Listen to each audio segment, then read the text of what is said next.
অন্তর্বর্তীকালীন সরকারের পুলিশ আমাদের গায়ে হাত দিবে, ওই হাত আর আস্ত রাখবে না। পরিষ্কার কথা, ওই যাত্রাবাড়িতে যেমনি ভাবে জনতা ওই ব্রিজে ছড়িয়েছিল, এই গণ অধিকার পরিষদ গণ অভ্যুত্থানের কোন নেতা কর্মীর গায়ে হাত তোলা হলে ওইভাবে ছড়িয়ে দেওয়া হবে।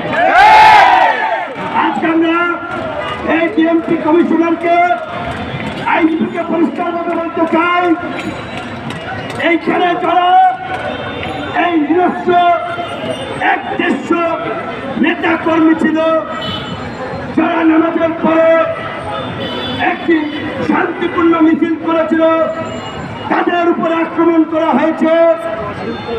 অনতিবিলম্বে তাদেরকে এই এলাকা থেকে অপসারণ করতে হবে।